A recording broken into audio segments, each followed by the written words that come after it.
श्री स्वामी समर्थ. चला व्हिडिओला सुरुवात करूया. त्याआधी तुम्ही चॅनलवर नवीन असाल तर सबस्क्राईब करायला विसरू नका. आषाढी अमावस्येला दीपपूजनाचे काय महत्त्व आहे, दिव्यांची पूजा का केली जाते हे आपण बघणार आहोत. त्यासाठी तुम्ही हा व्हिडिओ शेवटपर्यंत नक्की बघा. आषाढी एकादशीपासून भगवान विष्णू निद्रास्थानात जातात.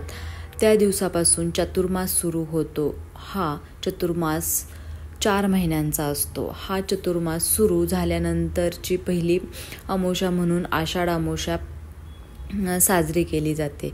श्रावण महिना सुरू होण्याच्या आदल्या दिवशी ही अमावस्या साजरी केली जाते.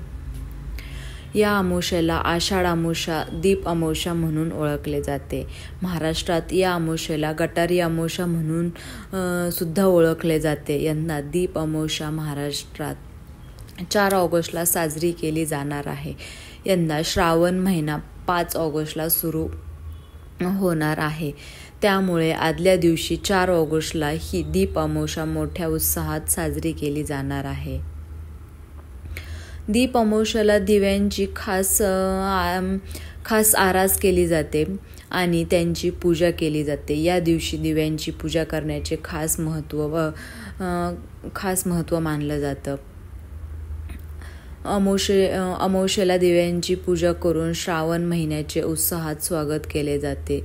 दीप अमावस्येला दिव्यांची पूजा करण्याची योग्य पद्धत कोणती आहे, कोणत्या पद्धतीने पूजा केली पाहिजे, कशी पूजा करायची आहे हे आता आपण बघणार आहोत. हिंदू धर्मामध्ये दिव्याला मांगल्याचे आणि शुभ कार्याचे प्रतीक मानलं जातं. कोणत्याही कार्याचा शुभारंभ करताना दिवा लावून मनोभावे प्रार्थना केली जाते. अंधारात प्रकाशाच्या वाटेवर नेणारा दिवा हा मांगल्याचे प्रतीक आहे. त्यामुळे आपल्या भारतीय संस्कृतीमध्ये दिव्याला खूप महत्त्व आहे.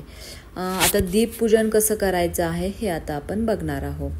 दिव्याचे हे मांगल्य समृद्धी आपल्या आयुष्यात नेहमी नांदावी यासाठी आषाढ महिन्याच्या शेवटच्या दिवशी दीपपूजन करून दीप अमावस्या साजरी केली जाते.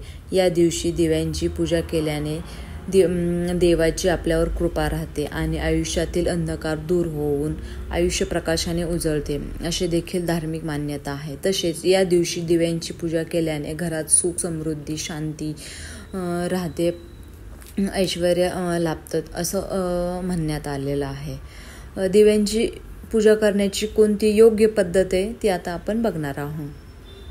दीप अमावस्येला पहाटे लवकर उठून स्नान करायचं आहे आणि स्वच्छ वस्त्र परिधान करायचे आहेत. त्यानंतर घरातील सर्व दिवे काढून एक मोठ्या भांड्यात एकत्र करायचे आहेत. आता एका मोठ्या भांड्यात गरम पाणी उकळून ते दिव्यांवर टाकायचं आहे. गरम पाण्यात दिवे काही वेळ भिजत घालून नंतर ते स्वच्छ घासून स्वच्छ पाण्याने धुवून घ्यायचे आहेत. आता ते दिवे सुती कापडाने चांगले पुसून घ्यायचे. त्यानंतर तुमच्या देवघरासमोर पाट किंवा चौरंग मांडून त्याच्या भोवती सुंदर रांगोळी काढून त्यात आकर्षक रंग भरायचे आहेत. त्या कारणाने रांगोळी खूप छान दिसेल.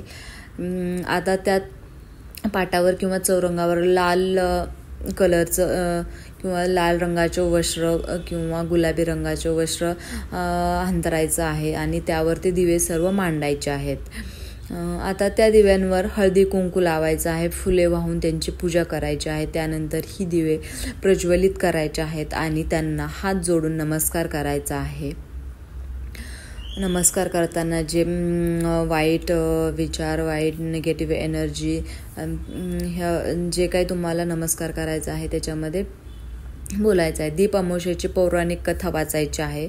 नंतर आरती करायची आहे. त्यानंतर देवाला दूध साखरेचा नैवेद्य दाखवायचा आहे. तर अशा प्रकारे हे दीप अमावस्या कशी साजरी करायची आहे, त्याची महत्त्व आणि कधी साजरी करायची हे आता आपण बघितलेलं आहे.